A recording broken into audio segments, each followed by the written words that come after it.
우리 교회로 교회 어른들, 권사님들 얼굴 탐방하러 한번 와야 되겠다고. 그래서 네, 자랑스럽습니다.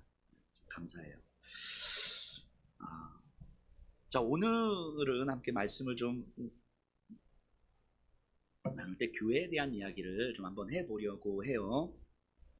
사도행전을 안 하고 이제 오늘은 이제 교회에 대한 이야기를 하려는 이유는 우리 교육자들과 회의를 좀 하던 중에 프론티어 사역에 대한 아이디어가 나왔고, 그러니까 교회의 영적 돌봄에 대해서 함께 이야기를 하면 좋겠다 하는 의견이 나왔어요. 그런 설교를 좀 해주셨으면 좋겠다. 그래서 고민을 좀 하다가 교회의 영적 돌봄을 주제로 하기보다는 그냥 교회에 대한 이야기를 하다 보면 자연스럽게 교회가 어떻게 영적인 돌봄을 가능케 하는 공간인지를 우리가 알게 될 것 같습니다. 그래서 그 교회에 대한 이야기를 좀 해보려고 하고요. 어떤 신학적이고 이론적인 내용이라기보다는 성경이 말하는 교회로부터 시작해서 오늘날 현대 사회에 교회가 정말 필요한지에 대한 질문을 좀 던져보려고 합니다. 그러니까 우리가 그냥 막연하게 아는 것처럼 그래 교회 필요하지, 예수 그리스도의 몸으로 예수님을 복음을 전하는 교회로 필요하지, 이런 거 말고 진짜 우리가 몸으로 체감하는 방식으로 진짜 교회가 필요하구나, 이걸 정말 느끼고 있는지, 그래서 이 교회의 필요성이 우리를 통하여서 이 세상에도 전달되고 있는지, 이걸 한번 좀 고민해 보려고 해요. 그 지난 주일이 이제 5월 5일이었잖아요. 5월 5일, 6일이 이제 대체 휴일이어서 저희가 이제 1박 2일로 저희 가정이 결연하고 있는 보육원의 아이를 이제 데리고 저희 아이들하고 이제 1박 2일로 이제 MT를 갔다 왔어요. 여행을 갔다 왔어요. 이 아이를 이제 뭐 거의 1년 넘게 계속 만나서 한 2-3시간씩 만나서 차도 먹고 차도 마시고 밥도 먹고 영화도 보고 뭐 게임도 하고 이렇게 되게 재밌는 시간들을 이제까지 보냈거든요. 근데 이제 그래서 이제 1박을 한번 해도 되겠다 싶어서 이제 데리고 나온 거예요. 아이도 너무 좋아했고 뭐 결과적으로 너무 좋았어요. 이렇게 보육원 들어가서도 막 연락이 오더라고. 얘가 연락을 잘하는 아이가 아닌데 문자로 와서 뭐 삼촌 너무 좋았어요, 뭐 어쩌고 저쩌고 뭐 얘기를 했어요. 자, 그런데 1박 2일이라는 긴 시간을, 짧은 시간을 보는 게 아니라 긴 시간을 보면서 제가 좀 많은 생각을 하게 됐어요. 이 아이가 초등학교 4학년이거든요. 저희 딸이 이제 6학년이고 제 4학년 여자아이인데, 재밌게 저희 딸하고 이제 재밌게 놀다가도 마음이 조금만 상하거나 실수를 하게 되면 감정이 훅 꺼져요. 근데 이 꺼진 마음이 쉽사리 회복이 잘 안 되는 거예요. 차를 타고 가다가 이 아이가 이제 멀미가 난 거예요. 우리 아이들 같으면 아빠 멀미 날 것 같아 그러면 그래 차 세우고 이렇게 뭐 바람 쐬면 되는데, 얘는 그 말을 못 한 거죠. 그래서 참다가 멀미를 토를 했어요, 얘가. 그래서 이제 차를 세워서 이제 씻기고 뭐 물 먹이고 뭐 바람 쐬우고 다시 가는데, 그 전까지 저희 딸하고 이렇게 계속 막 재밌게 막 이렇게 놀다가 멀미를 하고 나서는 얘가 한동안 아무 말도 못 하는 거예요. 그러니까 자기 딴에는 뭔가 실수를 했다고 생각을 했겠죠. 그러니까 푹 꺼진 마음이 쉽사리 회복이 안 되는 거예요. 뭐 그래도 뭐 이제 수아가 옆에 있어주고 기다려주니까 이게 좀 한참에 지나서 다시 회복이 되긴 했는데, 어떤 생각을 좀 하게 됐냐면, 이제 부모가 있는 아이들은 정서적인 지지를 받잖아요.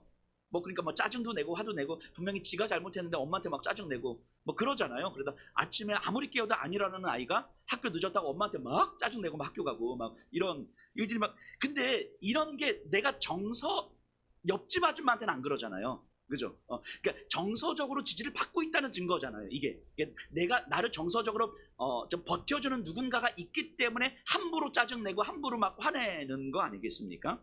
그러니까 이렇게 정서적으로 지지를 받고 있는 아이들은 마음이 상해도 일정 시간이 지나면 금세 좀 감정이 회복되잖아요. 그런데 이 보육원에 있는 아이들은 정서적으로 지지해줄 사람들이 없잖아요. 그래서 이제 마음이 한번 딱 꺼지면 이게 회복되는 게 쉽지 않은 거예요. 회복 탄력성이 없는 거죠. 이 감정의 회복 탄력성이. 그러고 보니까 보육원에서 20세가 되면 이제 보호 종료되잖아요, 아이들이. 그 아이들이 밝게 살아가는 것 같은데도 조금만 상처를 받던가 어떤 힘든 일이 생길 때 우리가 볼 때는 야, 그거 아무것도 아니야, 그냥 툭 치고 일어나면 돼, 이럴 수 있는 일도 얘네들은 그게 안 되는 거예요. 그러니까 이 조금만 마음이 힘들면 훅 꺼져서 꺼진 마음이 회복이 안 되는 거예요. 그러니까 그 마음 안에서 헤매고 있는 거죠. 그러니까 결국 이 아이들이 선택할 수 있는 건 어떤 중독인 거죠. 이게 뭐 도박이든 술이든 뭐든 이렇게 포르노든 뭐 이런 것들에, 왜냐면 꺼진 마음을 달랠 수 있는 방식은 그런 것밖에 없으니까 쉽사리 선택할 수 있는. 저희 가정과 결연된 이 소영이 옆에서 누군가가 정서적 지지자로서 정서적 버팀목으로 있어주는 것과 없어주는 것은 이 아이의 인생에 결정적 영향력을 끼치겠다라는 생각을 이번에 좀 많이 하게 됐어요. 그래서 저와 저희 가족이 정말 이 소영이한테 많은 것으로 잘해주지는 못하지만 그럼에도 이 아이 옆에서 정서적 버팀목으로서 정서적 지지자로서 자리를 좀 지켜줘야 되겠다는 생각을 좀 많이 하게 됐어요. 적어도 이 아이가 보육원을 종료하고 결혼할 때까지는 이 아이의 정서적 지지자로서 옆에 있어줘야 되겠다라는 생각을 좀 많이 하게 됐던 것 같아요. 그런데 좀 더 생각해 보면요, 이 보육원 아이들뿐만이 아니라 오늘날 이 시대에는요, 어떤 정서적 지지도 받지 못하는 사람들이, 이게 아이든 어른이든 너무 많지 않을까 하는 생각이 들어요. 가족이 있음에도 불구하고 사실은 정서적 지지를 받지 못한 채 살아가는 사람들이, 아이들이 너무 많은 거죠. 오늘날에는 정신적 질환을 겪고 있는 사람들이 많잖아요. 그래서 정신적 질환의 종류도 점점 갈수록 더 많아지죠. 뭐 우울, 불안, 공황, 중독, 대인기피 뭐 등등등. 이 다음 세대 아이들은 더할 나위가 없죠. 코로나 전에 한 3, 4년 전에 통계치인데요. 대한민국 고등학생들의 60% 이상이 우울증을 겪고 있다고 하거든요. 그러니까 코로나를 지나고 나서는 그 수치가 훨씬 더 많아졌겠죠. 생각해 보면요, 왜 대한민국 사회가 이렇게 되었을까? 왜 주변에 사람들이 많은데, 가족들도 있고 많은데도 불구하고 점점 갈수록 이 정서적 불안과 정서적 질환들이 점점 더 많아질까? 근데 많은 어떤 상담 심리학자들은 대부분 이렇게 이야기를 합니다. 공동체를 잃어버린 시대이기 때문이다 라고 진단을 해요. 공동체를 잃어버린 시대. 그러니까 고립적 개인으로 살아갈 수밖에 없고, 함께 있는 사람들은 잠재적 경쟁자일 뿐 공동체를 이루지 못하기 때문이라는 거예요. 생각해보면요, 사람은요, 공동체적 질서 안에서만 건강한 감정과 마음을 가질 수 있거든요. 그 뇌과학자들이요, 그 뇌과학자들은 과학자들이잖아요. 그러니까 실험하고 그래서 증명되는 방식. 근데 뇌과학자들이 요즘에 무슨 얘기를 하냐면, 인간의 뇌가 가장 활발하게 움직일 때는 누군가를 사랑할 때래요. 누군가를 사랑한다는 건 때로는 아프기도 하고, 때로는 상처도 받기도 하고, 때로는 좋기도 하고, 싫기도 하고, 억울하기도 하고, 분하기도 하고, 하지만 또 좋기도 하고 행복하기도 하고, 이럴 때 누군가를 사랑할 때 인간의 뇌가 가장 활발하게 움직인다는 거예요. 뇌가 가장 건강하다는 거죠. 그 생각해 보세요. 과학자들인데 사랑은 과학으로 설명할 수가 없는 거잖아요. 이 뇌과학자들이 이제 모순에 봉착한 거죠. 과학적으로 증명해야 되는데 증명될 수 없는 내용이 결론으로 나오는 것 같으니까. 근데 그만큼 이 사람은요, 공동체적 질서 안에서 때로는 상처받고, 때로는 불안하고, 때로는 힘들고, 때로는 기분 좋고 행복하고 뭐 이러면서 이 감정과 마음이 건강해지는 거잖아요. 이게 공동체적 질서는 불편함을 감수해야 되는데, 그런데 오늘날에는 그 작은 불편함을 감수하는 게 힘든 거예요. 나하고 잘 안 맞는 사람이 있으면, 내가 조금만 상처받으면 그냥 차라리 혼자 있는 게 낫다고 생각하는 거죠.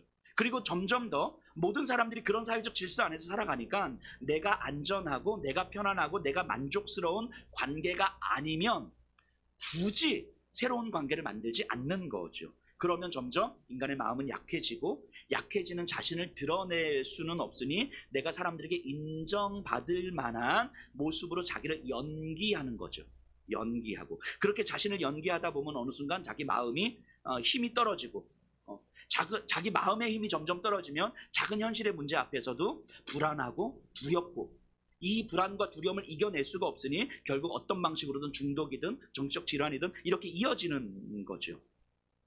이게 오늘날 이 시대가 움직여가는 방식이잖아요. 이게 어떤 개개인의 문제가 아니고 이 시대가 그냥 그렇게 되어가고 있다는 거예요. 여러분, 그 공동체를 커뮤니티라고 하잖아요. 영어로 커뮤니티. 이 커뮤니티라는 말이요, 이 컴이 이제 함께라는 의미고요. 이게 무누스라는 이제 라틴어인데, 이건 선물이라는 의미예요. 선물. 그럼 공동체는 어떤 의미냐면 서로에게 선물이 되는 관계. 이걸 공동체라고 하는 거예요. 서로에게 선물이 되는 관계. 자, 그럼 이 공동체를 교회에 좀 적용해 보면 어떨까 싶어요. 지금 이 자리에 계신 분들이, 저와 여러분들이 서로가 서로에게 선물이라는 거거든요.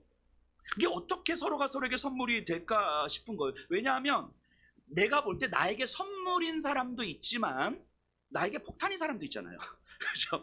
이 자리에 계신 분들은 없을 수 있지만 어떤 사람은 나에게 선물이지만 어떤 사람은 나에게 폭탄이 가장 가까이 있는 그 한 입을 덮고 근데 어쨌든 그런데 근데 공동체는요, 모든 사람들이 서로가 서로에게 선물이 되는 관계라고 보는 거예요. 그 교회는 모든 사람들이 서로가 서로에게 선물이라고 이야기하는데 이게 어떻게 가능할까 싶은 거죠. 오늘 본문을 좀 보면서 그 의미를 한번 생각해 보려고 하는데요. 우리가 읽은 오늘 에베소서 2장은요, 이방인으로 있다가 예수님을 영접하고 교회 안으로 들어오게 된 사람들에 대한 이야기예요. 에베소 2장 19절에서 22절까지 제가 한번 천천히 읽어볼게요. 잘 다시 한번 눈으로 보세요. 그러므로 이제부터 너희는 외인도 아니요 나그네도 아니요 오직 성도들과 동일한 시민이요 하나님의 권속이라. 너희는 사도들과 선지자들의 터 위에 세우심을 입은 자라. 그리스도 예수께서 친히 모퉁이돌이 되셨느니라. 그의 안에서 한 건물마다 서로 연결하여 주 안에서 성전이 되어가고 너희도 성령 안에서 하나님이 거하실 처소가 되기 위하여 그리스도 예수 안에 함께 지어져 가느니라. 자, 이방인들인데 그 전에는 우리하고 전혀 상관없는 사람이었고 때로는 박해자요 때로는 혐오자로 보였던 너희들이었지만 이제는 하나님 안에 동등한 자격을 갖춘 한 가족이라는 거예요. 그러면서 성전의 비유를 드는데요, 이때 당시에요, 건축물을 이렇게 세울 때는 중요한 게 두 가지가 있었어요. 하나는 기초석을 잘 세우는 거예요. 이 기초석은 이제 모퉁이돌이죠. 모퉁이돌은 기초석이기도 하지만 벽과 벽을 연결해 주는 역할인 거죠. 그러니까 이게 무게중심을 딱 잡아주는 거예요. 그리고 또 하나는 각 이게 모퉁이돌 기초석 위에 이제 돌들이 막 옆으로 위로 막 쌓여가잖아요. 이때 이 돌들이 서로 조화를 이루는 거예요. 이 두 가지. 기초석이 제대로 딱 자리 잡고 이 위에 옆으로 세워지는 돌들이 서로 조화를 이루어가는 거죠. 이게 이제 건축에 있어서 두 가지 중요한 건데, 이 바울은 이렇게 이야기하는 거예요. 예수님이 모퉁이돌이 되었고 그 위에 우리는, 여기 계신 분들은 각각의 돌이라는 거예요. 그래서 예수님이라는 모퉁이돌 위로 옆으로 이제 맞춰져 가는 거죠. 그러면서 하나의 건축물로서의 성전이 세워진다라고 보는 거예요. 자, 모퉁이돌을 제대로 놓으면 이제 그 위로 옆으로 돌들을 이제 쌓아가는데, 자, 모든 돌들은요, 쌓아지는 돌들은요, 그 자체로는 사실 아무것도 아니었어요. 아무 의미도 없고 가치도 없는 그냥 굴러다니는 돌들이었어요.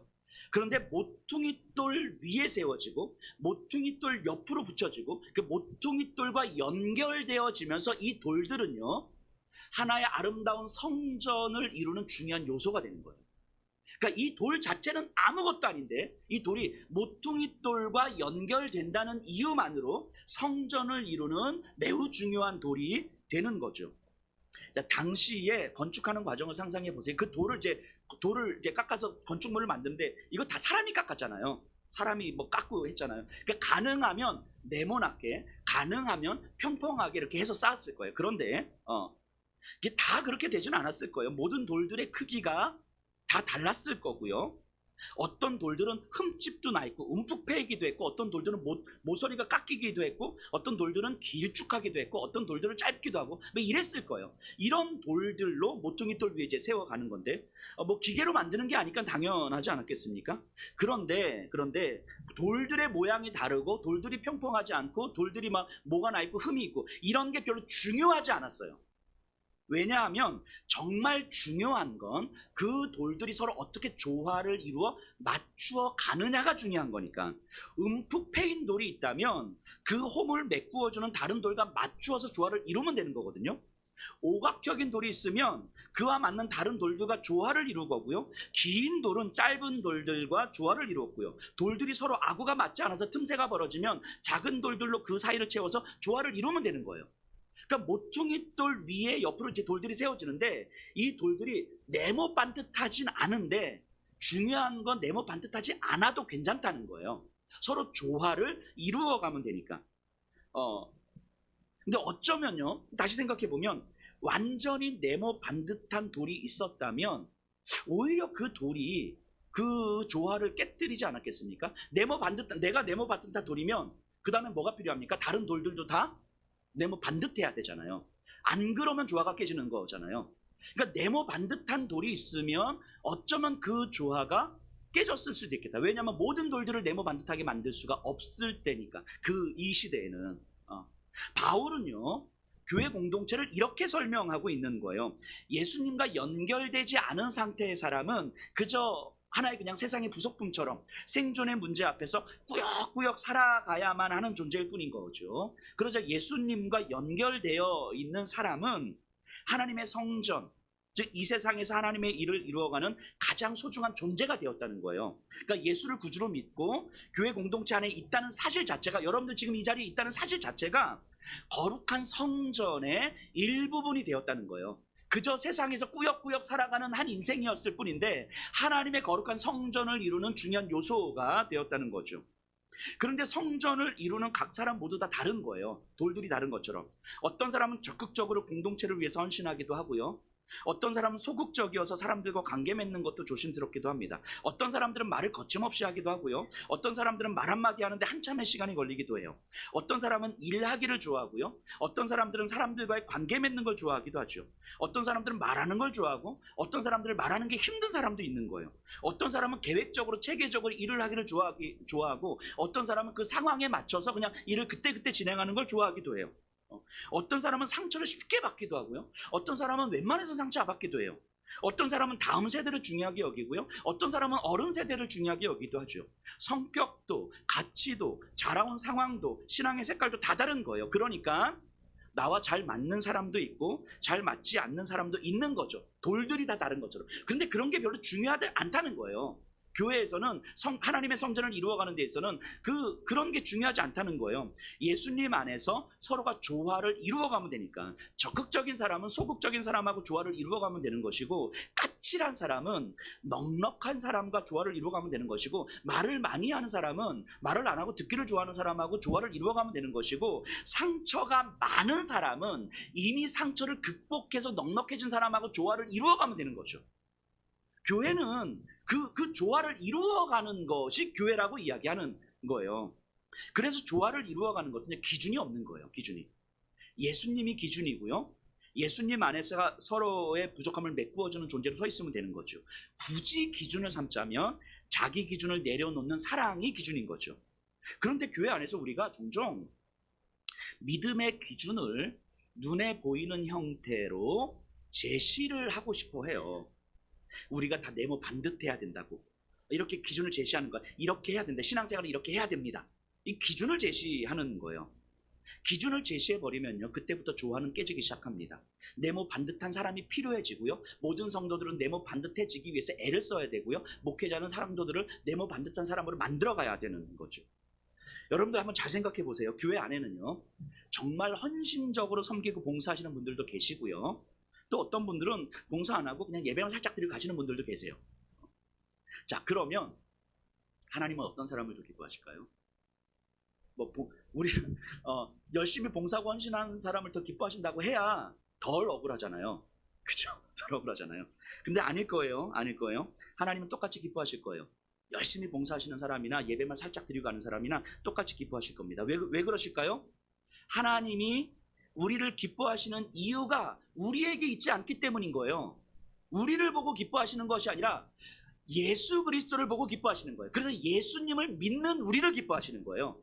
예수님 안에 있는 우리를 기뻐하시는 거예요. 하나님의 기쁨이 우리에 의해서 좌우되는 것이 아니라 예수 그리스도로 인해서 하나님은 우리를 기뻐하시는 거예요. 우리가 어떤 모습이라도 우리가 예수 그리스도 안에 있으면, 그래 내가 그 안에 있고 그가 내 안에 있으면 하나님은 우리를 기뻐하시는 거예요. 자, 그러면 이제 문제가 생겨요. 어떤 문제가 생기냐면, 여기까지는 이제 이해를 했는데, 하나님이 우리를 기뻐하시는 게 나 때문이 아니라 예수 그리스도 때문에, 여기까지 이해를 했는데, 그러면 정말 많이 헌신하시는 분 입장에서는 억울하잖아요. 억울한 생각이 들잖아요. 그러면 이제 이런 마음이 드는 거죠.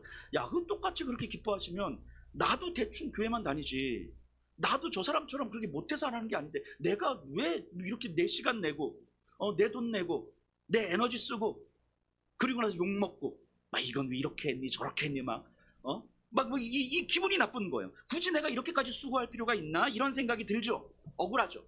이 억울하기 때문에 나오는 말이 뭐냐면 이게 보상과 상급의 개념이죠. 그래서 많이 헌신할수록 그에 따른 보상을 해주신다고 믿는 거예요. 이 땅에서 보상이 안 되면 저 천국에서라도 하나님은 상급을 주신다는 생각을 하는 거죠. 그래서 천국에서 이제 금멸류관 받고, 아마 지금 우리가 이렇게 헌신하고 있으면 지금 천국에서 하나님은 내 집을 10층짜리 짓고 있는데 이제 5층째 벽돌 쌓고 있습니다. 이제 이렇게 한 3년 정도 더 하면은 한 8층까지 벽돌 쌓을 것입니다. 뭐 이렇게 그러면 이렇게 생각하면 더 억울하죠. 그러다가 이제 한꺼번에 무너질 수도 있는데, 어쨌든 이렇게 하면 헌신할 마음이 생기고 억울하지 않게 돼요. 뭔가 나에게 주실 보상이 있으니까, 헌신에 대해서. 자, 그러면 자연스럽게요, 교회 안에서 믿음의 기준이 생기게 되죠. 더 헌신하고 뭐 더 헌금 많이 하고 더 순종하고 믿음은 이렇게 해야 됩니다. 이 기준이 생기게 돼요. 기준이, 그러니까 누가 더 네모 반듯한지, 그리고 믿음을 경쟁하듯 신앙생활을 하게 됩니다. 그러면 필연적으로 기준을 충족시키는 듯한 사람들을 칭찬하고 인정하게 되고요.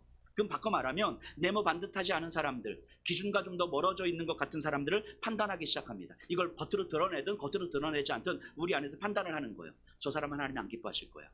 우리를 기뻐하실 거야. 이러면서 일종의 믿음의 카르텔이 형성이 되죠. 이렇게 열심히 하는 사람들끼리. 그래서 교회에 열심을 내지 않는 사람들을 판단하고, 예배 한번 빠지면 마치 하나님 무슨 교통사고라도 내실 것처럼 막 그렇게 큰일 나고, 술 한잔 마시면 마치 사탄의 자식인 것처럼 바라본 뭐 이런 식의 생각들을 막 만들어가는 거예요. 자, 그러면요, 교회가 이런 믿음의 기준들이 우리도 모르게 세워지기 시작하면 기준은 세워질 수는 있지만 조화를 이룰 수는 없어요. 분명합니다. 기준에 충족되는 듯한 사람들만으로 교회는 충분하게 굴러갑니다. 충분하게 운영이 돼요. 굉장히 효율적으로 교회가 잘 굴러가요. 하지만 거룩한 성전으로서, 예수님의 몸으로서의 교회는 지어지지 않습니다.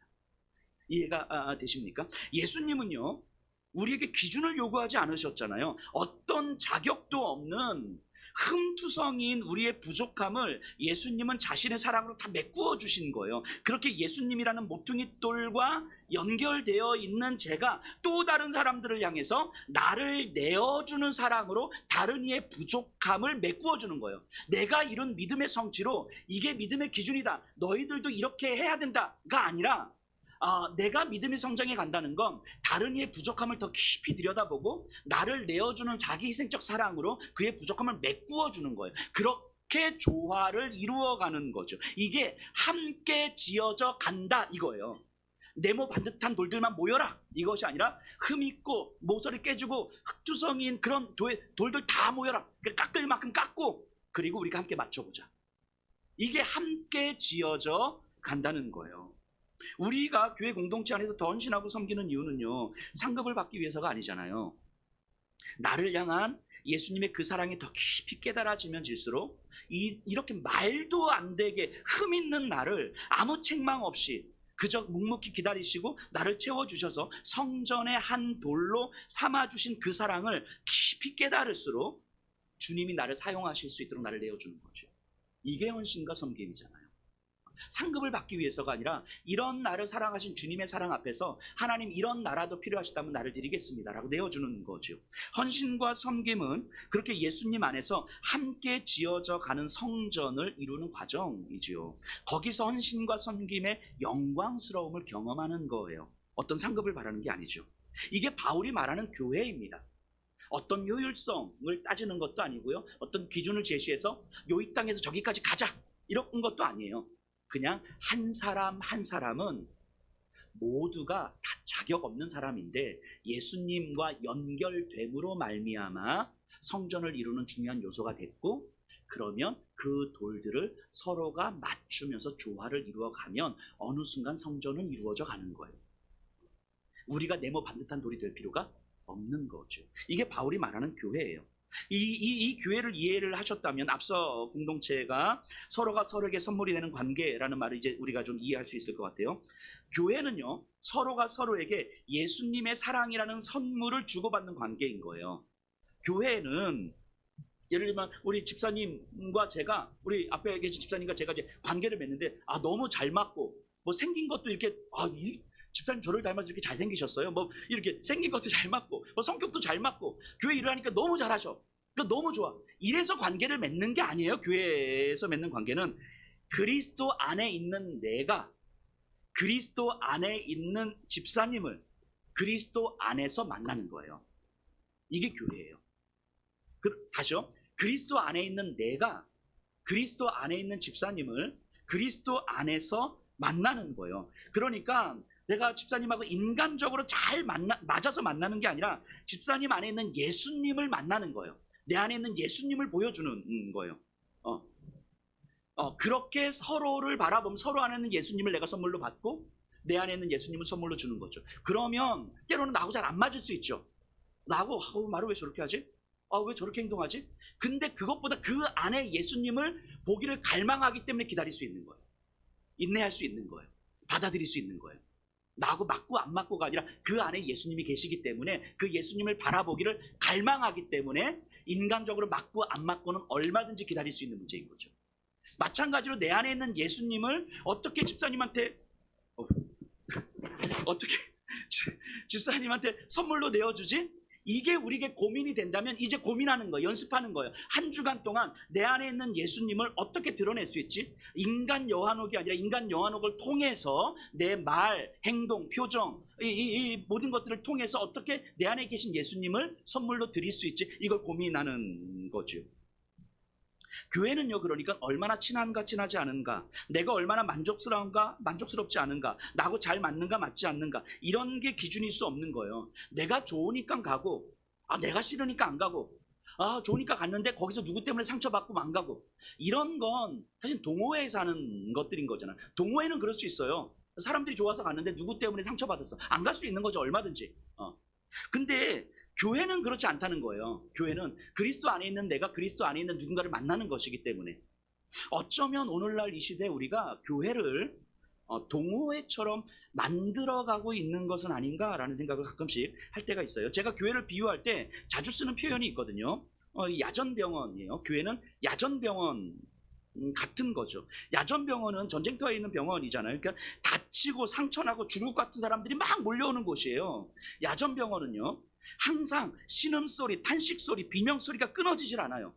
서로가 자기가 제일 아프다고 소리치는 곳이 야전병원인 거죠. 옆에 있는 사람 팔이 부러졌는데, 팔이 잘렸는데 나는 손가락 잘렸거든요. 근데 내가 제일 아프다고 나 먼저 치료해달라고 소리치는 곳, 그런 게 야전병원이잖아요. 교회는 그런 야전병원이에요. 그러니까 세상에서 아프고 상처받고 제정신으로 살아갈 수 없는 사람들이 오는 곳이 교회인 거죠. 다른 사람들이 얼마나 아픈지, 얼마나 큰 상처가 있는지 별로 중요하지 않아요. 내가 제일 아프고 내가 제일 힘들다고 소리치는 곳이 교회인 거거든요. 교회는 그런 사람들이 오는 거예요. 그러니까 옆에서 손가락에 내 반을 찔렸는데 막 아프다고 소리칠 때, 야, 너 네 옆에 있는 사람 봐, 팔 잘려가지고 힘들어하고 있는데 바늘 하나 때문에 너 소리 질러, 이런 말을 하는 게 아니에요. 그냥 바늘 찔린 손가락 치료해주고 위로해주는 거예요. 야전병원은 그런 거예요. 근데 그렇게 치료를 받고 조금 회복이 되고 나니까 그때 비로소 더 아픈 사람들이 보이기 시작하는 거예요. 야전병원에서는요, 손가락에 바늘 찔렸다고 아프다고 소리치는 사람 옆에 있는 거예요. 그 사람을 보면서 내가 저랬었구나, 나도 내가 제일 아프다고 내가 제일 힘들다고 소리쳤던 거겠구나. 그런데 누군가 나를 기다려주고 위로해주고 치료해준 거구나. 그렇게 나는 누군가로부터 예수님의 사랑을 선물로 받은 거구나. 이걸 깨닫게 되는 거예요. 이게 믿음이 성숙하는 거죠. 이게 믿음이 성장해 가는 거죠. 내가 저런 사람이었다는 사실을 깨닫게 되는 것이. 그렇다면 저런 사람을 보면서 야, 그거 아무것도 아니야, 너 그거 가지고 그래, 이게 아니고 이건 내가 기다려줘야 되는 거겠구나, 내가 위로해줘야 되는 거겠구나, 내가 사랑해주고 내가 치료해줘야 되는 거겠구나, 내가 예수님의 사랑을 선물로 줘야 되는 거겠구나. 이렇게 헌신과 섬김이 이루어지는 거죠. 이 헌신과 섬김은 무슨 상급을 바라고 하는 거겠습니까? 그런 게 아닌 거죠. 여러분들 누구나 아픈 사람으로 교회에 오는 거예요. 그러다 조금씩 복음으로 치료되고 회복되어 가면서 아픈 다른 사람들이 보이기 시작하고, 그러면 누군가 나를 기다려준 것처럼 나도 누군가를 기다리며 위로해 줄 수 있는 곳, 이런 곳이 교회인 거예요. 이게 함께 지어져 간다는 의미인 거죠. 그래서 교회는요, 상처가 드러나고 약함이 드러나고 그 추함이 드러나야 하는 거예요. 내가 얼마나 수치스럽고 연약한 존재인지, 내가 얼마나 믿음이 없는 존재인지 드러나는 곳이에요. 그런데 안 아픈 척 하니까, 안 힘든 척 하니까, 내 연약함과 부족함을 안 드러내려고 하니까 마치 나는 괜찮은 신앙인인 것처럼, 이제까지 내가 신앙생활 30년 했는데 40년 했는데 이제까지 인정받고 칭찬받으면서 믿음 생활 했는데 마치 내가 굉장한 신앙인인 것처럼 생각을 하니까 더 열심히 하는 믿음의 사람처럼 보이려고 하니까 믿음도 경쟁하듯이 하려고 하니까 그러니까 치료가 안 되는 거예요. 그러니까 결국 나를 드러내는 것, 내 생각과 열심을 드러내든가 아니면 그럴 힘이 없으면 고립된 괴인으로 숨어서 교회에서 누구하고도 관계도 못 맺고 그냥 혼자 숨어서 지내든가 결국 이것밖에 안 되는 거 아닙니까? 여러분들 정말 생각해 보세요. 교회는요 천사들이 모여 있는 곳이 아니에요. 아닙니다. 교회 와서 교회 다 좋은 사람들만 있는 줄 알았더니 뭐 다 똑같네 뭐. 교회는요 아픈 사람들이 오는 곳이에요. 아픈 사람들은요 서로를 배려할 수가 없습니다. 서로 배려 안 해요. 배려할 수가 없는 곳이 교회인 거예요. 내가 제일 아픈데 당연하죠. 서로에게 상처를 줄 수밖에 없는 거예요. 그런데 그렇게 와서 먼저 치료를 받고 조금 더 먼저 회복되어 가는 환자가 누군가를 기다려주는 거예요. 누군가를. 그래서 자기가 제일 아프다고 소리치는데 다 똑같았는데 그러다가 먼저 회복되고 먼저 치료받고 누군가로부터 예수의 사랑을 선물로 받은 누군가가 또 다른 누군가를 기다려주는 거예요. 그 먼저인 사람이 목사인 거죠. 목회자인 거죠. 목회자로부터 위로를 받고 치료를 받은 분들이 또 다른 사람들을 기다려주는 거예요. 이 연쇄작용이 일어나는 거죠. 혹시 지금 교회 공동체 안에서 뭐 이런 분들도 계실 수 있을 것 같아요. 내가 누군가를 지금 기다려주고 참아주고 있다고 생각하는 분들이 계실 수도 있어요. 뭐 잘하고 계시는 겁니다. 충분히 잘하고 계시는 거예요. 근데 더 이상 못 참겠다고 생각하시는 분들이 있을 수 있어요. 충분히 잘하고 계시는 거예요. 그 마음에 분노와 억울함이 있을 수 있습니다. 괜찮아요. 그런데요, 다른 누군가는 똑같이 나를 그렇게 기다려주고 있을 거예요. 분명히. 내가 누군가를 참아주고 기다려주고 있는 것처럼 다른 누군가는 묵묵히 나를 기다려주고 있을 거예요. 참아주고 있을 거예요. 그런데 공동체 안에서 시간이 점점 지나면서 내 믿음이 조금씩 성장해 가면서 내가 정말 참아준다고 생각했는데 내가 참아준 건 맞는데 누군가도 나를 그렇게 참아주고 있었던 거구나. 단지 말을 안 하고 묵묵히 기다리고 있었던 거구나. 이것이 깨달아지는 순간이 오는 거죠. 이게 믿음이 성장해 가는 거예요. 나를 보게 되는 것. 나의 믿음 없음을 깨닫게 되는 것. 그렇게 나는 누군가로부터 예수님의 사랑을 선물로 받고 있었던 거구나. 이게 예수님의 사랑을 선물로 받은 거죠. 그러면 나 또한 누군가를 더 기다려줄 수 있는 힘이 생기는 거죠. 내가 누군가로부터 예수님의 사랑을 선물로 받았다는 것을 깨닫게 되면 내가 예수님의 사랑을 선물로 내어주는 것 가능해지는 거죠. 그렇게 교회는 함께 지어져 가는 거예요. 이게 바울이 말하는 교회인 거예요. 어느 성도님이 저한테 이런 말씀을 하시더라고요. 목사님, 제가 50여 년을 교회를 다녔는데 이 예수평화교회처럼 마음이 힘들고 삶이 힘든 사람들이 많이 모인 곳이 없는 것 같아요. 처음 봤어요. 왜 이 교회는 이렇게 많은 사람들이 옵니까? 뭐 이렇게 그렇죠. 이렇게 많이 계세요. 근데 저는 이렇게 생각을 하는 거예요. 삶과 마음이 힘든 사람들은 예수평화교회도 많지만 사실 여기만 많은 게 아니라 어디든 많을 거예요. 어디든 누구에게도 말하지 못하는 어떤 탄식과 신음과 절망으로 우울함으로 고민으로 끙끙 앓고 있는 사람들은 어디든 많을 거예요. 어디든. 근데 감추고 있을 뿐인 거죠. 감추고 안 드러내고 있을 뿐인 거죠. 안 힘든 척, 안 아픈 척, 나는 마치 건강한 믿음의 사람인 척 하고 있으니까 딱 보기엔 되게 좋은 사람들처럼 보이는 거예요. 아무 문제 없어 보이는 거죠. 그러니까 나는 힘들어 죽을 것 같은데 다 좋아 보니까 나만 힘든 것 같고 나를 더 감추게 되는 거죠. 그런데 예수평화교회 성도님들은 그래도 많은 분들이 자신의 힘겨움과 연약함과 수치스러움을 드러내시잖아요. 감추지 않으시잖아요. 그러니까 훨씬 더 많아 보이는 거죠. 훨씬 더. 그리고 그런 분들을 누군가는 기다려주고 인내해주고 있는 거죠. 그렇게 조금씩 더디지만 회복을 향해서 가고 있는 거 아니겠습니까?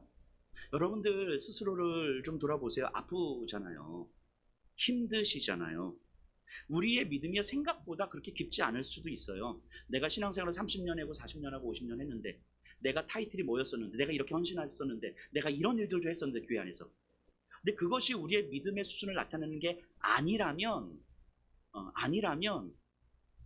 그러면 우리의 믿음은요 생각보다 그렇게 깊지 않을 수도 있어요. 내가 생각보다 누군가를 나와 전혀 맞지 않는 그 누군가 나를 힘들게 하는 그 누군가를 기다려주고 용납해주고 사랑하고 품을 수 있는 믿음조차 없는 나 자신일 수도 있는 거예요. 여러분들 안 아픈 척해서 좋은 게 뭐가 있습니까? 그저 작은 자존심 하나 지키는 거잖아요. 안 힘든 척하고 믿음 좋은 척하면 뭐가 좋습니까? 그냥 사람들에게 인정 조금 받는 것 말고는 없는 거잖아요. 그렇게 인정받고 그렇게 자존심 지키려다가 교회 안에서 내가 믿음 있는 척 하려고 하다가 진짜 아픔과 상처와 내 안에 예수 그리스도의 복음으로 인한 그 깊은 사랑을 경험하지도 못한 채 평생 살아가는 거예요. 신앙생활을 50년, 60년 했는데 정말 이 내 안에 예수 그리스도의 그 깊은 사랑으로 누군가를 끌어안고 함께 울어주는 그 믿음을 한 번도 경험하지 못한 채 살아가는 거예요. 누군가의 아픔 때문에 내가 정말 밥도 못 먹고 가슴을 치면서 통곡하면서 하나님한테 울어보는 그런 신앙 한 번도 경험하지 못한 채 평생을 살아가는 거예요. 헌신 열심히 하시다가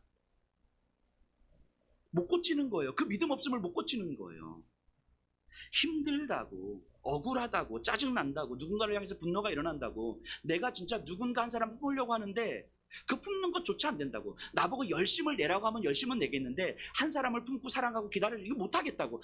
목사님 저 그 정도 믿음밖에 안 돼요. 누군가 아프다고 하는데 그냥 아픔 가서 조언은 해줄 수는 있지만 그 아픔을 끌어안고 정말 밤새 끙끙 앓으면서 내가 기도하면서 몸부림치고 가슴 치면서 울어본 적이 없다고.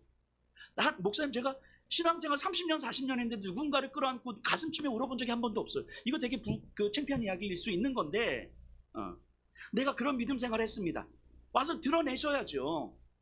내 믿음 없음을 드러내시고 아프다고 드러내시고 힘들다고 드러내셔야죠. 목사는 그런 거 받아내는 사람이에요. 목사는 그래서 저한테 오셔서 짜증내시고 화내시고 그 저한테는 오셔서 다른 사람 뒷담화도 좀 하시고 내가 저건 미워 죽을 것 같다고 나한테 선물이 아니라 폭탄이라고 막 괜찮아요. 목사한테는 아주 괜찮아요. 목사는 그런 거 받아주는 사람이에요. 받고 기도하고 인내하고 기다리고 그러면서 복음으로 조금씩 회복시켜 가기 위해 있는 사람이 목사잖아요. 목사가 그런 거 안 하려면 이 자리에 있을 이유는 없는 거 아니겠습니까? 그렇게 오셔서 그냥 쏟아내서 내 믿음 없음을 쏟아내시고 내 아픔을 쏟아내시는 거예요. 근데 그렇게 시간이 지나면서 조금씩 내 믿음의 실체를 확인하기 시작하고 내 믿음이 조금씩 성장하기 시작하면 내가 예수님의 사랑을 선물로 받고 있었던 거구나. 이것이 깨닫게 되면 그럼 그 사랑 나눠주면 되는 거죠. 그냥 누군가를 또 내가 품어야 되는구나. 누군가를 기다려줘야 되는구나. 누군가를 용납해야 되는구나. 내가 저 사람은 품을 수 없을 것 같은데 저 사람 안에 있는 예수님을 내가 보기를 갈망해야 되는 거겠구나. 이게 1년이 됐든 5년이 됐든 기다리면 되는 거겠구나. 기도하면서.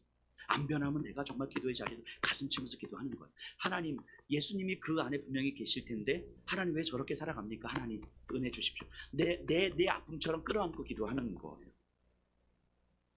그렇게 교회는 함께 지어져 가는 거예요. 네모 반듯하지 않아도 돼요. 네모 반듯한 빨리빨리 건물로 올라갈 수 있겠지만 거룩한 예수 그리스도의 몸으로 지어지지는 않는 거죠. 그것이 성경에서 말하는 교회다움입니다.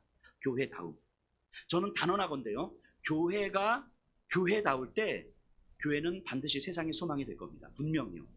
생존을 위한 처절한 삶을 살아야만 하는 그 오늘날의 사람들, 자기 만족이 아니면 다른 의미를 찾지 못하는 사람들, 그러다 결국 군중 속에서 외로운 삶을 살게 되는 사람들, 아픔과 상처와 힘겨움을 가린 채 살아야만 하는 사람들, 어디에서도 깊은 마음의 탄식을 말할 수 없는 사람들에게 교회는 소망일 수밖에 없는 거예요. 왜요? 교회는 들어주고 기다려주고 인내해주고 용납하고 사랑하고 손잡아주고 예수님의 사랑을 선물로 내어줄 수 있는 곳이니까. 그게 교회다움이니까. 교회밖에 없는 거예요. 그럴 수 있는 곳이 교회밖에 없는 거예요. 그래서 교회는 소망인 거예요. 우리 다음 세대 아이들을 보세요. 우리 청년들, 청소년들, 우리 이 초등학생들을 보세요. 요즘 다음 세대 아이들이요, 정상처럼 보입니까? 저는 그렇게 보이지 않아요. 우리 아이들 정상적이지 않아요. 우리 여기 있는 우리 아이들 말고 우리 아이들이 정상적이지 않습니다. 뭐가 옳고 그런지 가치 판단을 할 수 없는 세대. 아무리 서울대 의대를 가면 뭐합니까? 마음의 병에 시달리고 있는데 자기가 아픈지도 모른 채 살아가는지, 돈, 게임, 쾌락, 게으름 이런 것들 외에 다른 것을 찾을 수가 없는데 누군가를 사랑하고 누군가를 기다려주고 누군가를 용납할 줄 모르는 아이들이 어떻게 인간다운 삶을 살아갑니까? 어떻게 정상적인 인생을 살아가요? 교회밖에 없잖아요. 교회밖에 이런 걸 보여주고 가르쳐줄 수 있는 곳이, 교회는 이런 아이들에게도 소망이 되어야 하잖아요. 세상의 흐름 속에 있지만 적어도 교회 안에서는 내 연약함이 부끄럽지 않아요 라고 말할 수 있어야 되는 거 아닙니까? 내 연약함, 내 부족함, 내 상처, 내가 못하는 거, 세상에서 하찮게 여겨지는 내 모습. 그런데 교회 안에서는 이런 게 부끄럽지 않아요. 적어도 아이들은 이렇게 말할 수 있어야 되는 거 아닙니까? 내가 세상에서, 가정에서, 뭐 학교에서 힘들어 죽을 것 같은데, 근데 적어도 교회는 내 존재만으로 위로해줘요. 적어도 아이들은 이렇게 이야기할 수 있어야 되는 거 아닙니까? 이기적인 세상에서 사랑을 배우고 기다림을 배울 수 있는 곳이어야 하는 거잖아요. 적어도 교회는 이게 교회다움이죠. 이 아이들이 예수님의 사랑을 선물로 받을 수 있고 자기 인생을 통해서 누군가에게 예수님의 사랑을 선물로 줄 수 있다는 사실을 경험하는 곳. 이게 교회여야 되잖아요. 만일 교회가 아이들에게 그런 의미라면 우리 다음 세대 아이들이요, 교회 다니는 것을 부끄럽게 여기고 교회 다니는 것을 감추려고 하는 이 시대에 적어도 이 아이들에게 우리 교회가 자랑스럽지 않겠습니까? 교회를 다닌다는 사실을 숨기거나 부끄러워하지 않고 당당하게 말할 수 있지 않겠습니까? 여러분들, 우리 스스로에게 질문을 한번 던져봐야 됩니다. 우리는 믿음의 어른들이고 있습니까? 우리 아이들에게 예수님의 사랑을 선물로 주고 있습니까? 잔소리하고 판단하고 평가하고 이게 아니라 묵묵히 기다려주고 버팀목이 되어주고 용납해주고 기다려주고 사랑해주고 채워주고 아이들에게 삶과 믿음의 버팀목이 되어가는 어른들, 그렇게 세대 간에 함께 지어져가는 공동체로 교회가 이루어지고 있습니까? 프론티어 사역을 하게 된 이유가 바로 이거예요. 아이들에게 믿음의 버팀목이 필요하잖아요. 근데 가정의 1세대, 믿음의 1세대의 아이들이 있는 거예요. 누구도 이 아이들에게 믿음의 버팀목이 되어주지 못하는 그런 아이들이 있는 거죠. 많은 아이들이 가정의 아픔과 상처가 있어요. 스스로는 믿음을 지키면서 살아갈 수가 없는 거예요. 너 기도하면 되지, 너 예배 빠지면 안 돼, 너 말씀 큐티해, 이런 게 아니라 그걸 할 수 있는 힘이 없는 아이들이 있는 거라고요. 그렇다면 누군가는 훅 꺼진 믿음에, 훅 꺼진 마음에 믿음의 버팀목이 되어 주어야 하는 거잖아요. 믿음이 푹 꺼지고 힘들 때 내 옆에서 나를 위해서 기도해주며 나를 기다려주며 나를 사랑하는 누군가가 있어야 되는 거잖아요. 분명히 예수님은 그렇게 하시지만 그 예수님의 사랑을 누군가를 통해서 봐야 되는 거잖아요. 우리 아이들이 예수님의 사랑을 선물로 받을 수 있는 그 누군가가 우리 아이들에게 경험되어져야 되는 거잖아요. 그래서 그 어른과 내가 함께 지어져 가고 있다는 것을 경험해야 되는 거잖아요. 그게 교회잖아요. 우리도 환자였거든요. 여러분들도 지금 환자였잖아요. 환자. 이제는 누군가의 버팀목으로 서 있을 수 있는 회복되어가는 환자잖아요. 내가 회복되어가는 환자. 그러니까 우리 다음 세대 아이들에게도 교회를 가르쳐주고 경험시켜줘야 되는 거 아닙니까? 제가 얼마 전에 참 감동적인 이야기를 들었는데요. 우리 청소년부 전사님이, 우리 황선우 전사님이 매주 월요일 아침마다 여기 앞에 현아고등학교 앞에서 등교하는 아이들에게 오예스를 나눠줘요. 여기 스티커 붙여서 오예수 이렇게 해가지고 이렇게 나눠줘요. 매주 지속적으로 그것도 학생들이 몰려드는 그 등교 시간에 매주 이렇게 나눠준다는 게 이게 쉬운 일 아니거든요. 근데 매주 지난주에도 했겠죠. 근데 고1 어느 반에서, 우리 청소년부 아이가 있는 고1인데 그 반에서 선생님이 그러셨대요. 야, 너희들 길거리에서 나눠주는 거 받아먹지 마. 뭐 이렇게 얘기를 한 거예요. 그러니까 아이들이 웅성웅성 내기 시작한 거죠. 선생님, 오늘 아침에도 저기서 어떤 아저씨가, 못생긴 아저씨가 이렇게 뭐 나눠주고 막 했어요. 뭐 어쩌고 막 한 거죠. 그러니까 아이들이 웅성웅성 분위기가 이렇게 막 이렇게 된 거예요. 이게 먹지 말까요? 뭐 이렇게 OS 내려놓고. 근데 우리 이 청소년부 아이가, 고1 여자아이가 이런 거예요. 야, 그 우리 교회야. 우리 교회 전사님이야. 이렇게 얘기를 한 거예요. 그러니까 갑자기 조용해지면서 아이들이 OS를 뜯어서 먹는 거죠. 이 정도 분위기면요, 그냥 교회를 다니고 있어도 그냥 조용히 이렇게 그렇구나 이러고 있을 법한데 아이들이. 그런데 야, 우리 교회야, 그분 우리 교회 전사님이야, 이렇게 당당하게 말한 거죠. 저는 이 이야기를 듣고 되게 감동적이었어요. 친구들 앞에서 교회 다닌다고 말하는 것이 부끄러워지는 이 시대에 교회에 대해서 안 좋은 이야기를 하면 그냥 조용히 묵묵히 그냥 침묵하는 게 최선일 텐데 당당히 말한 거잖아요. 선생님 앞에서, 아이들 앞에서. 적어도 이 아이에게는 이 예수평화교회 청소년부가 자랑스러웠던 거 아니었겠습니까? 적어도 이 청소년부 전사님이 이 아이에게는 자랑할 만한 어른이었던 거 아니었겠습니까? 우리 다음 세대들이요, 교회를 다니는 것이 자랑스럽고 교회의 어른을 자랑할 수 있다는 것은 이미 예수님의 사랑이라는 큰 선물을 이미 받고 있다는 증거 아닙니까? 판단과 평가가 아니라 묵묵히 기다려주고 인내해주고 사랑하면서 든든한 믿음의 버팀목이 되어주는 어른들, 이 믿음의 선배들이 있기 때문에 가능한 모습 아닙니까?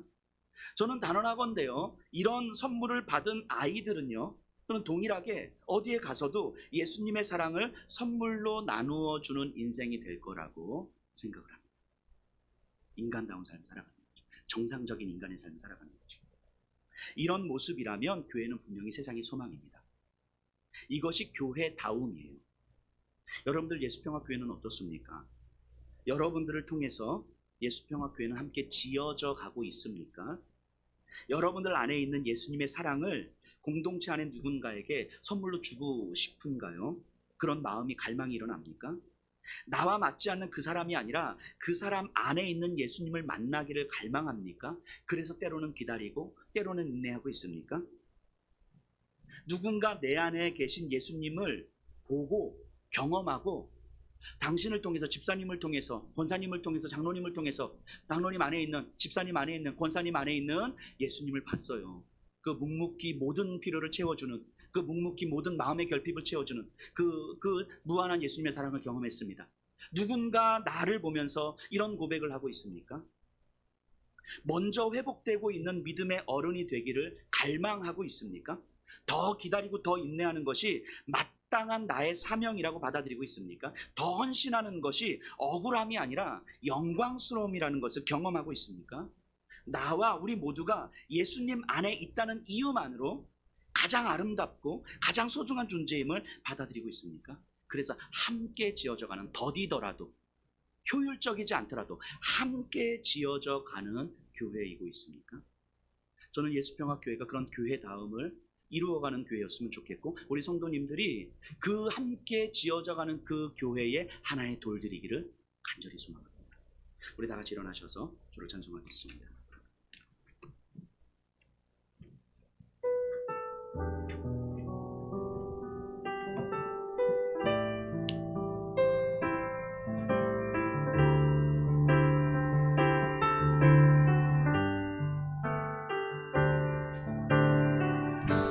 십자가 그 사랑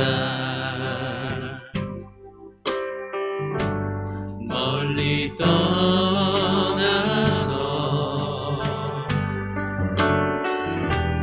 무너진 나의 삶 속에 잊혀진 주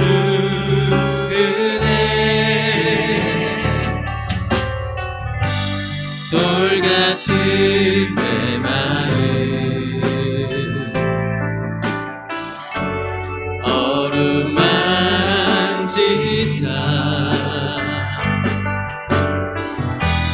다시 일으켜 세우신 주를 사랑합니다.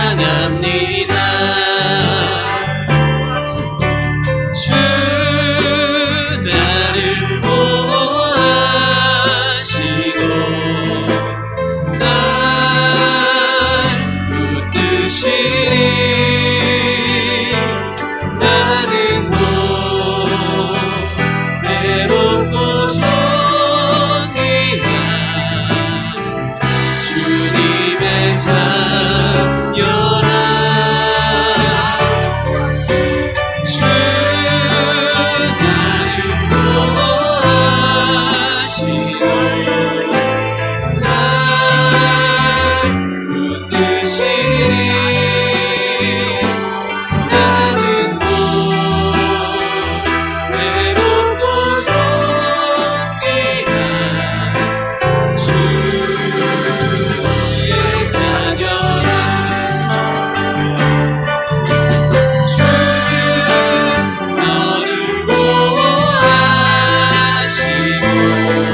왜 안 아픈 척합니까? 힘들잖아요. 왜 안 힘든 척합니까? 믿음 없잖아요. 왜 믿음 있는 척합니까? 괜찮습니다. 힘들어도 괜찮아요. 무너져도 괜찮고, 내가 세운 그 믿음의 기준에 충족되지 않아도 괜찮아요. 나를 지키고 보호하시고 자신의 모든 것을 내어주셔서 사랑하신 예수님 나를 붙드시기 때문이고요, 내 결핍을 채우시기 때문입니다. 그리고 나보다 먼저 앞서가는 그 믿음의 선배들이 나를 기다려줄 거예요. 그거 경험했으면 좋겠습니다.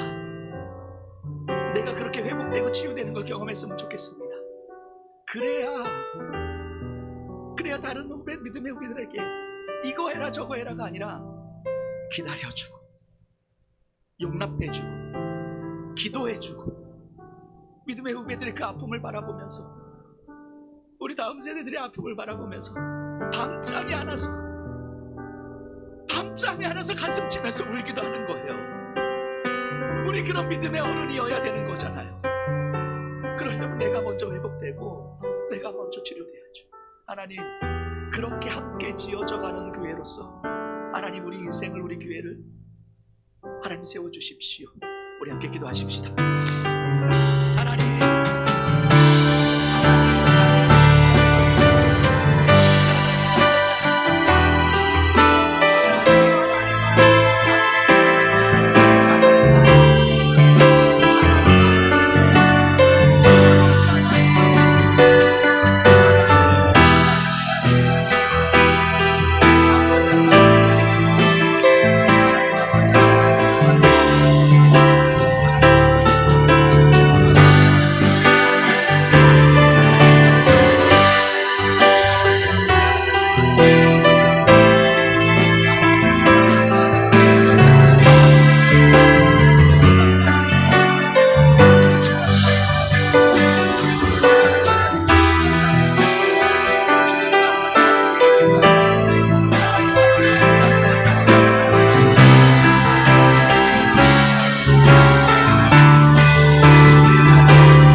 주님은 나를 보호하시고요, 나를 지키시고,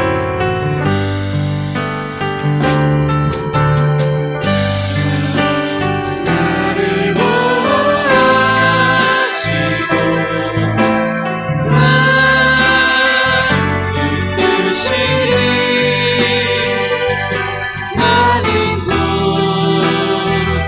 외롭고 존귀한 주님의 자녀라. 주 너를 보호하시고 널 붙드시니 너는 곧 외롭고 존귀한 주의 자녀라.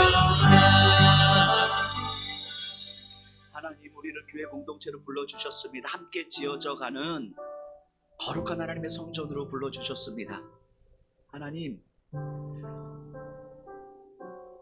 저 아프고 힘들고 믿음 없습니다. 열심히 하는 건 할 수 있는데 예수님의 사랑을 품는 건 못하겠습니다. 그만큼 나에게 하나님 믿음 없습니다. 우리 감추지 않게 해주십시오. 그러면 반드시 누군가는 우리를 기다려주고 있을 거예요. 누군가는 묵묵히 우리를 위해서 기도해주고 있을 거예요. 나를 위해서 기도하면서 누군가는 정말 가슴을 치면서 통곡하면서 울면서 기도해주고 있을 거예요. 그렇게 우리가 조금씩 회복돼야, 참된 그리스도의 사랑으로 믿음이 회복돼야 우리 믿음의 후배들을 바라보면서 우리가 기다려줄 수 있고 용납해 줄 수 있고 사랑할 수 있고 기도해 줄 수 있지 않습니까? 우리 다음 세대 아이들을 바라보면서 정말 정상적이지 않은 이 인생을 살아가야 될 아이들을 바라보면 너무너무 걱정이 돼서 밤에 잠이 가슴 치면서 눈물을 흘리면서 통곡하면서 주여 저들을 살려주십시오.